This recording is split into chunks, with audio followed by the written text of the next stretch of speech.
Do one thing. Compare the mark sheets of the last 10 UPSC toppers. You'll be shocked to find that in GS papers 1, 2, 3 and 4, almost everyone scores around 100, 120. Only a handful of toppers score above 120 in any particular GS paper. So, what's the real secret? The one you might be missing that all these toppers know. It's the optional subject essay writing and ethics. Together, these domains carry a massive weightage of 1000 marks. And the easiest and most consistent optional subject to score in sociology. But remember, to score good in sociology, you will always need a critical and sociological thinking. Vikas Ranjan sir की Vikas Ranjan sir I had joined Vikas Ranjan sir. मैंने Vikas Ranjan sir की Vikas Ranjan sir, the guidance of Vikas Ranjan sir here. And all these toppers developed it and prepared for sociology and essay writing by joining Vikas Ranjan Sir's Sociology Optional and Essay Writing program and used Triumph IAS resources for sociology, essay writing and general studies. Plus, they receive continuous daily one-on-one interaction with Vikas Ranjan Sir after class, either on call or WhatsApp. That's the kind of dedication you get from him. He's always available for his students. Don't think much, join now. नमस्कार साथियों, मेरा नाम शिव प्रताप है। मैं उत्तर प्रदेश के district Mainpuri का रहने वाला हूं। मेरा इस बार यूपीपीसीएस 2023 परीक्षा में 4th रैंक के साथ डिप्टी कलेक्टर के पद पर चयन हुआ है। मैं अपना अगर एजुकेशन बैकग्राउंड आपके सामने प्रस्तुत करूं तो मेरी जो स्कूलिंग है वो स्थानीय स्तर पर ही संपन्न हुई है और उसके बाद ग्रेजुएशन भी मैंने स्थानीय स्तर पर किसनी में एक महाविद्यालय से संपन्न किया है। उसके बाद मैंने पोस्ट ग्रेजुएशन अपनी Indira Gandhi national open university Delhi से हिंदी साहित्य से संपन्न किया है। अध्ययन की प्रक्रिया में मैंने ग्रेजुएशन के दौरान ही सिविल सेवा परीक्षा में जाने का निर्णय लिया था। हालांकि ये निर्णय मेरे लिए बहुत चुनौतीपूर्ण रहा, क्योंकि मैं जिस पृष्ठभूमि से बिलोंग करता हूँ वहाँ पे ये चीज़ एक सपने जैसा था। लेकिन मैं ये बताना चाहूँगा कि मेरे पिताजी द्वारा इस प्रक्रिया को सबसे पहले मेरे परिवार या गांव में आरंभ किया गया था। उन्होंने सबसे पहले सिविल सेवा परीक्षाओं की तैयारी शुरू की और उनका चयन भी 2008 में पीसीएस परीक्षा में हुआ और उसके बाद मेरे दो बड़े भाइयों ने आईएएस में 2012 और 2013 में चयनित होकर मेरे जैसे युवाओं और अन्य युवाओं के लिए भी पथ प्रशस्त किया। तो एजुकेशन बैकग्राउंड बहुत बेहतर ना होने के बावजूद भी मैंने निर्णय लिया कि मैं सिविल सेवा परीक्षाओं की तैयारी करूंगा और इसके लिए मुझे पहले से पता था कि हार्ड वर्किंग और पेशेंस और परसिवरेंस सभी की बहुत महत्वपूर्ण आवश्यकता होगी। फिर भी मैंने ये कठिन निर्णय लिया और मैंने अपनी पढ़ाई आरंभ की। मैं आपको सिविल सेवा परीक्षा मुख्यतः यूपीपीसीएस दोनों के बारे में कुछ टिप्स देना चाहूँगा, जिसमें मैं सर्वप्रथम प्रीलिम्स परीक्षा के बारे में कुछ चर्चा करना चाहूँगा, क्योंकि अभी 17 मार्च को यूपीपीसीएस 2024 का प्रीलिम्स है और ऐसे में अभ्यर्थियों के लिए वर्तमान दौर में भी और पिछले 3-4 साल से प्रीलिम्स बहुत बड़ा मुद्दा रहा है परीक्षा में, क्योंकि प्रीलिम्स क्वालिफाई करना एक महत्वपूर्ण चुनौती है। तो ऐसे अभ्यर्थियों को मैं कुछ इनपुट्स देना चाहूँगा जिससे वो अपनी प्रारंभिक परीक्षा को बेहतर तरीके से सफल कर सकें और उसमें सफलता प्राप्त करके मुख्य परीक्षा के लिए अंतिम रूप से प्रस्तुत हो सकें। तो मैं सर्वप्रथम आपको बताना चाहूँगा कि लोक सेवा आयोग द्वारा जारी सिलेबस को आप पहले तो अच्छे से पढ़िए, सामने दीवार पे जहाँ आपका स्टडी टेबल हो उस पर आगे लगा लीजिए, जिससे कि एक एक टॉपिक को बारीकी से आप देखिए कि लोक सेवा आयोग द्वारा क्या क्या सिलेबस है वो जारी किया गया है।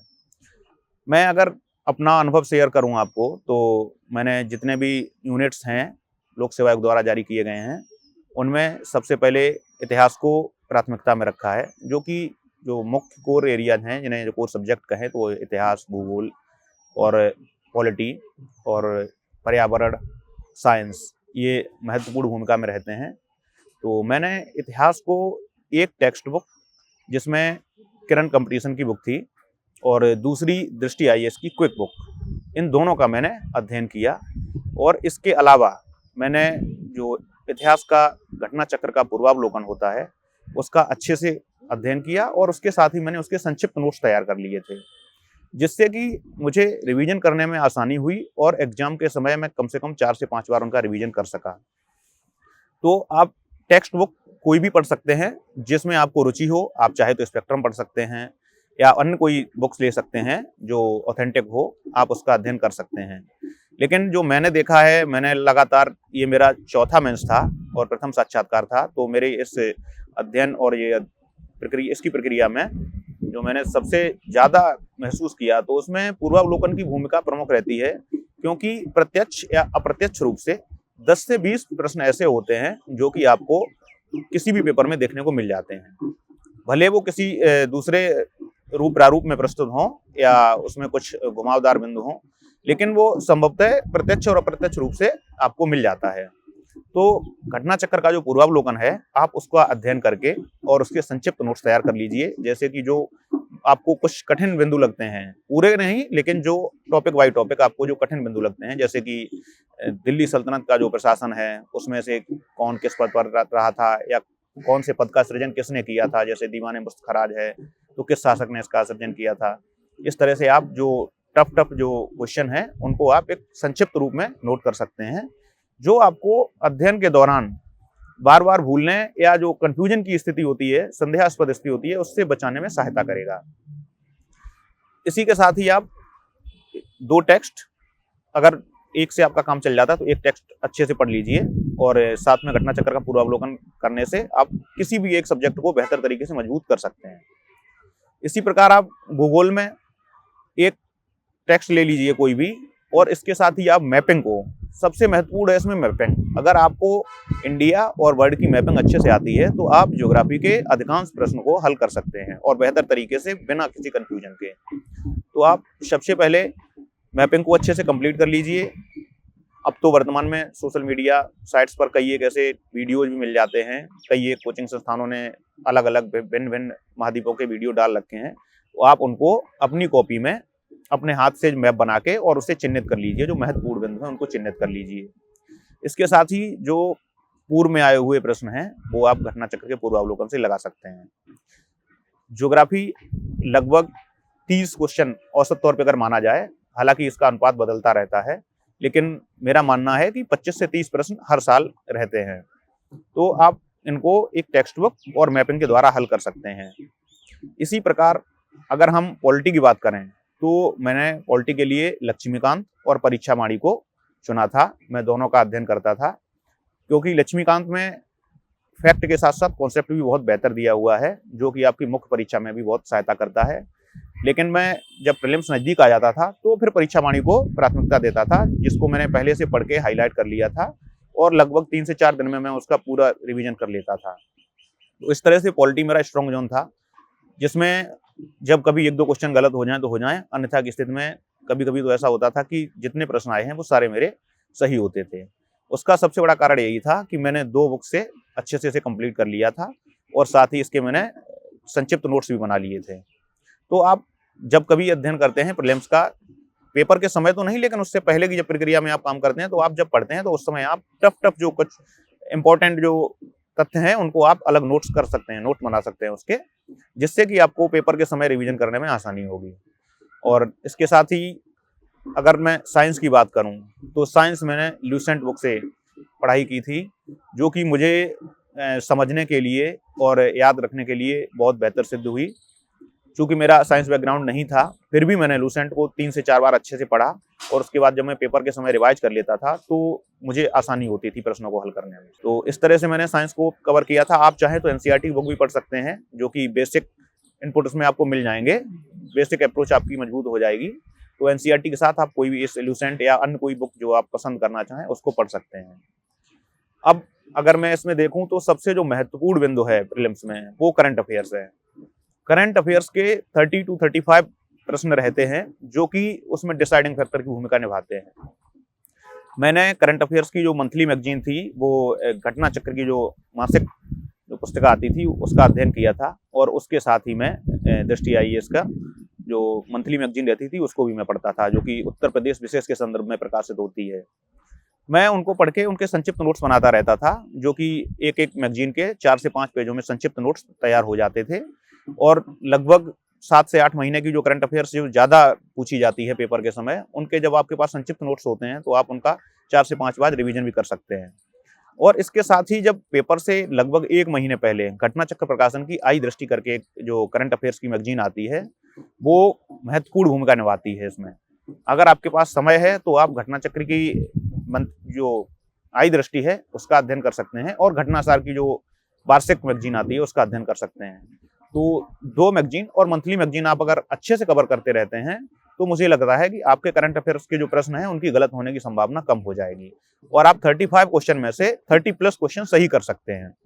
तो ये जो 4 बिंदु हैं, इसमें हिस्ट्री, ज्योग्राफी, पॉलिटी और साइंस, और इसके साथ ही करंट अफेयर्स, ये महत्वपूर्ण भूमिका निभाते हैं। अब हम अगर अन्य प्रश्नों की बात करें, या जिसे मिसलेनियस बोलते हैं, विविध बोलते हैं, उसमें से लगभग 5 से 7 प्रश्नों का जो औसत है वो इकोनॉमिक्स का रहता है, अर्थव्यवस्था संबंधित। और बजट, जो हम लोग उसे लगातार इग्नोर करते रहे थे, लेकिन पीसीएस 2023 की प्रारंभिक परीक्षा में 7 से 8 प्रश्न उसके आए, और मुझे लग रहा है कि कई बच्चों को उसने अंदर भी किया है परीक्षा में, और कई लोगों को बाहर का रास्ता भी दिखाया है। तो हम लोग बजट को बिल्कुल भी इग्नोर ना करें। बजट जैसे ही प्रस्तुत होता है और आर्थिक समीक्षा, दोनों को हम बेहतर तरीके से अध्ययन कर लें, और उसके जो प्रमुख बिंदु हैं उसके हम नोट्स बना लें। जैसे कि सरकार ने जो वर्तमान में बजट है 2023-24 का आया है, उसमें किस मद पर कितना खर्च किया है, किस योजना को कितना व्यय प्रदान किया है, और कितनी वृद्धि हुई है। चूंकि लोक सेवा आयोग प्रारंभिक परीक्षा में फैक्चुअल क्वेश्चन पर ज्यादा ध्यान देता है, तो पिछले बार तो 3 से 4 प्रश्नों में उनका जो बजट आवंटन था उसकी कुल राशि पूछ दी गई थी। तो आप इस तरह से एक बार अच्छे से नजर इन पे मार लें, और इसका फायदा ये होता है कि बजट आप अगर पहले से तैयार कर लेते हैं तो मुख्य परीक्षा में आपको बहुत आसानी होती है। मुख्य परीक्षा में जो भी टॉपिक दिए होते हैं उसमें आप इनका प्रयोग कर सकते हैं, और जो करंट अफेयर्स के जितने भी आंकड़े हैं उनका आप प्रयोग कर सकते हैं बजट का उसमें रेफरेंस दे करके। तो वो आपको एक बेहतर, और मुझे लगता है कि एक उचित माध्यम प्रदान करता है। इसलिए बजट को आप बिल्कुल भी इग्नोर ना करें, बजट को अच्छे तरीके से पढ़ लें, उसके नोट्स बना लें। अगर प्रारंभिक परीक्षा में नहीं प्रश्न आएंगे तो कोई दिक्कत नहीं है, आप उसका प्रयोग मुख्य परीक्षा में कर सकते हैं। तो बजट और आर्थिक समीक्षा को ध्यान देके चलना है। इसके साथ ही जनगणना एक प्रमुख मुद्दा है, जो कि लगातार 4 से 5 क्वेश्चन उसके आते हैं। उत्तर प्रदेश जो प्रारंभिक परीक्षा है लोक सेवा आयोग द्वारा आयोजित की जाती है, उसमें 4 से 5 प्रश्न रहते हैं, वो भी काफी महत्वपूर्ण भूमिका निभाते हैं। तो आप परीक्षा बाड़ी पब्लिकेशंस की एक बुक आती है, उसको आप पढ़ लें अच्छे से, और उसमें से साक्षरता दर हुई, और ये आपका लिंगानुपात हुआ, इस तरह से जो प्रमुख बिंदु हैं उनको आप अच्छे से अध्ययन कर लें, जिससे कि ये जो 4 से 5 प्रश्न आते हैं उनके सही होने की संभावना ज्यादा हो सके। अब इसके साथ ही अगर पर्यावरण को देखें तो पर्यावरण में भी वर्तमान में जो कि एक वैश्विक स्तर पर एक बड़ा मुद्दा बना हुआ है, उसके जो कुछ करंट अफेयर से संबंधित जो सम्मेलन हैं, जैसे COP27 है, COP26 है, इस तरह के जो भी सम्मेलन होते हैं, और उसमें जो भी प्रमुख बिंदु निर्धारित होते हैं या जिन पर फाइनल निर्णय लिया जाता है, आप उनको बेहतर तरीके से तैयार कर लें। और सतत विकास इस समय मुख्य परीक्षा में भी और प्रारंभिक परीक्षा में भी प्रमुख जो बिंदु है उसके तौर पर शामिल है। तो आप सतत विकास लक्ष्यों को अच्छे से तैयार कर लें, 17 के 17 आपको याद रहें, और उनसे संबंधित योजनाएं वो भी अब आयोग लगभग प्रीलिम्स और मुख्य परीक्षा दोनों में पूछता है, तो आप इनको बेहतर तरीके से तैयार कर लें। जीएस में इसके साथ ही सबसे जो बड़ी बात है वो टाइम मैनेजमेंट की है, कि आप कुछ अभ्यर्थियों को लगता है कि हम 150 क्वेश्चन पूरे करें या न करें, या उतने हम समय में कर नहीं पाते हैं। तो मेरी रणनीति इसमें ये थी कि मैं पेपर के अकॉर्डिंग एक नज़र पहले मारता था पेपर में, कि पेपर की अप्रोच क्या है, टफ है या सामान्य है या औसत है, जैसा भी होता है मैं देख लेता था उसमें, तो उसी हिसाब से मैं अपना निर्धारित करता था। मेरा जो एक सामान्य अटेम्प्ट करने का जो तरीका था, मैं 130 to 135 क्वेश्चन अटेम्प्ट करता था। अगर पेपर मेरी रडार में है, मुझे लग रहा है कि बेहतर स्थिति में है हम, तो हम उसमें 140 तक अटेम्प्ट कर देते थे। बहुत अधिक अटेम्प्ट करना मुझे लग रहा है कि ज़्यादा घातक हो सकता है, कि अगर हम 148 149 अटेम्प्ट कर रहे हैं तो हो सकता है कि उसमें गलत प्रश्नों का अनुपात बढ़ जाए। इसलिए जहाँ पे हम श्योर हैं उनको हम रिस्क उनको तो हल करेंगे ही, लेकिन जिनमें 50% भी मुझे संभावना लग रही है तो उनको हम अटेम्प्ट कर सकते हैं। तो आप अगर अटेम्प्ट कर रहे हैं, ये आपका व्यक्तिगत मसला है कि आपकी एक्यूरेसी कैसी है, तो आप अपने हिसाब से देख लें। अगर आप 100 प्लस सही करने की स्थिति में हैं तो आप 125 भी अटेम्प्ट कर सकते हैं, 130 भी अटेम्प्ट कर सकते हैं। लेकिन वर्तमान की जो परिस्थिति है उसके अनुसार अगर मैं कहूं तो 100 प्लस स्कोर सभी विद्यार्थियों को लेकर चलना चाहिए, कि 100 प्लस की स्थिति में रहें, तभी आप सेफ महसूस कर सकते हैं। अन्यथा प्रीलिम्स परीक्षा की कट ऑफ दिनों दिन बढ़ती जा रही है। तो आप लोग प्रयास यही करें कि हर हाल में आपके 100 से अधिक प्रश्न सही हों, और आप मुख्य परीक्षा के लिए अगले दिन से बेहतर तरीके से तैयारी कर सकें। अब अगर मैं प्रीलिम्स परीक्षा में सीसेट की बात करूं तो सीसेट एक बड़ा मसला है। पिछले 2 साल पहले एक बार तो सीसेट इस तरह से आ गया था कि लोगों को 33 क्वेश्चन करना भी मुश्किल पड़ रहा था। जो लोग बहुत बेहतर स्थिति में थे उन्होंने भी सीसेट को अटेम्प्ट नहीं कर पाया था। मेरे कई एक ऐसे मित्र हैं जिनका सीसेट की वजह से प्रीलिम्स रुका, जबकि उनके जीएस में 105 क्वेश्चन सही थे। तो आप सीसेट को बिल्कुल भी इग्नोर नहीं कर सकते हैं। सीसेट पढ़ने की प्रक्रिया में आप ये ध्यान रखिए कि हिंदी के 20 से लेकर 25 प्रश्न आते हैं, और जो आयोग द्वारा सिलेबस दिया गया है मुझे लग रहा है कि उन्हीं यूनिट्स में से सिलेबस में से अब तक प्रश्न आए हैं और कोई भी प्रश्न उससे बाहर नहीं गया है। तो आप सबसे पहले जो आयोग द्वारा सिलेबस दिया गया है सीसेट का, उसे आप अच्छे से पढ़िए, और जो हिंदी से संबंधित जो भी यूनिट्स हैं, जैसे कि उसमें जो वर्तनी है, वर्णमाला है, विलोम शब्द हैं, आप इनको अच्छे से एक बार तैयार कर लीजिए। संधि है, समास है, ये सारे यूनिट्स आप एक बार अगर अच्छे से पढ़ लेंगे तो आपको वहां पे प्रश्न हल करने में समस्या नहीं होगी। तो 20 से 25 प्रश्न जो आते हैं वो डिसाइडिंग फैक्टर होते हैं उसमें। जिन लोगों का मैथ्स और रीजनिंग उतना बेहतर नहीं है या इंग्लिश में उतने सहज नहीं है, तो हिंदी को वो बेहतर तरीके से हल करके अपना जो सीसेट है वो क्वालिफाई कर सकते हैं। तो आप हिंदी किसी भी एक ऑथेंटिक बुक से पढ़ सकते हैं, जो कि पीएन पांडे है या वासुदेव नंदन की बुक है। आप कोई भी एक बुक ले सकते हैं और आप उन जो भी यूनिट्स हैं उनको आप हाईलाइट कर लीजिए और उनका पेपर के समय रिवीजन कर लीजिए। इसी प्रकार जो मैथ है उसमें भी यूनिट आयोग द्वारा निर्धारित की गई हैं। आप उन यूनिट्स को एक बार पेपर में जाने से पहले रिवाइज कर लीजिए अच्छे से, और यही प्रक्रिया आप रीजनिंग में भी अपना सकते हैं। और इसके साथ ही जो कम्युनिकेशन का जो हिस्सा है, जैसे संचार और संप्रेषण बोलते हैं, तो आप एक बार जो पिछले आए हुए प्रश्न हैं उनको रिवीजन कर लें, जिससे कि लगभग 8 से 10 प्रश्न ऐसे हैं जो आपको मिल जाएंगे। तो मुझे लग रहा है कि ये प्रश्न आपको सीसेट क्वालिफाई करने में काफ़ी सहायक होंगे। और प्रीलिम्स परीक्षा में इन सब के बावजूद एक जो सबसे मुख्य बात है वो है तनाव प्रबंधन। आप एग्जाम हॉल में जाते हैं, एग्जाम हॉल में जाते समय सभी को तनाव रहता है कि पेपर कैसा आएगा, कठिन होगा या सरल होगा। जब कभी ऐसा होता है कि हमने पेपर को ओपन किया, उसके 1-2 पेज देखे और दोनों पेज पर इतने टफ प्रश्न आए कि हम वहीं पे तनाव की स्थिति में आ जाते हैं कि मुझे लग रहा है कि यह पेपर सही नहीं होगा। लेकिन वास्तविकता ये नहीं होती है। अगर आपको शुरुआती प्रश्न कुछ टफ लगते हैं तो आप 1-2 पेज स्किप कर दीजिए, आप तीसरे पेज पर चले जाइए। जहां से आपको सही लगे वहां से आप शुरुआत करिए। जब आप 10 से 20 प्रश्न सही कर लेते हैं तो आपका कॉन्फिडेंस बरकरार हो जाता है उस समय, और उस प्रक्रिया में आप कठिन प्रश्नों को भी हल करने की स्थिति में आ जाते हैं। तो आप सबसे पहले तो आपको तनाव प्रबंधन करना है। तनाव बिल्कुल भी नहीं लेना है, जो कि एक सामान्य प्रक्रिया है और हर अभ्यर्थी को होती है। लेकिन जो अभ्यर्थी इसको सही से मैनेज कर ले जाते हैं उनके लिए प्रीलिम्स निकालना बहुत आसान हो जाता है। तो आप एकदम फ्री माइंड होकर जाइए, कॉन्फिडेंट होकर परीक्षा हॉल में बैठिए और कोशिश करिए कि जो बहुत आसान प्रश्न हैं या जो आपकी रडार में हैं उनको किसी भी तरह से गलत ना करें। गलत से आशा ये है कि जब कभी हम लोग पढ़ने में बहुत गड़बड़ी कर देते हैं और 1 से 2 प्रश्न ऐसे होते हैं जिनका हिंदी जो ट्रांसलेट है वो डिफरेंट रहता है और इंग्लिश ट्रांसलेशन अलग रहता है। तो आप कोशिश करें कि सभी प्रश्नों के जो इंग्लिश से जो संदर्भ दिया हुआ है उसको आप जरूर पढ़ें, क्योंकि आयोग द्वारा उन्हीं को मान्य किया जाता है। तो इसमें आप इस तरह से प्रीलिम्स परीक्षा के लिए महत्वपूर्ण जो तैयारी है उसको आप आसान बना सकते हैं। इसके अलावा आपको जो बेहतर लग रहा हो, जो आपकी स्ट्रेंथ हो, आप उसको प्रमुखता दे सकते हैं। ये मेरा व्यक्तिगत सुझाव है, जिसमें आपको जो बेहतर लगे उसको आप फॉलो कर सकते हैं। और मुझे लग रहा है कि हर अभ्यर्थी की अपनी अपनी स्ट्रेंथ होती है और अपनी अपनी वीकनेस है। तो जो आपकी स्ट्रेंथ है उसको आप बेसिकली पकड़ के रखें मजबूत तौर पे। और जो मैंने बुक लिस्ट बताई है वो ये जरूरी नहीं है कि आप यही पढ़ें। आप जो आपको सहज हैं, जिसको पढ़ने में आपको अच्छा लगता है, आप उसे पढ़ सकते हैं। लेकिन इसमें सबसे मुख्य बिंदु यही है कि आप प्रीलिम्स परीक्षा के दौरान अपने आप को कैसे मैनेज करते हैं। तो जो प्रीलिम्स परीक्षा 2024 17 मार्च को अभ्यर्थी दे रहे हैं उनको मेरी तरफ से अग्रिम शुभकामनाएं। आप अच्छे से परीक्षा में जाइए और बेहतर तरीके से आप अटेम्प्ट करके मुख्य परीक्षा की तैयारी में लगिए। और इसके साथ ही डीकेटी के दर्शकों के लिए भी मेरी तरफ से बहुत बहुत शुभकामनाएं। और ये संस्थान जिस तरह से आपको निःशुल्क और एक बेहतर प्लेटफॉर्म उपलब्ध कराता है सभी जो टॉपर्स की स्ट्रेटजी को लेकर के, तो मुझे लग रहा है कि ऐसे जो प्लेटफॉर्म को सभी लोगों की तरफ से प्यार मिलना चाहिए। और मेरी तरफ से बहुत बहुत आभार, धन्यवाद।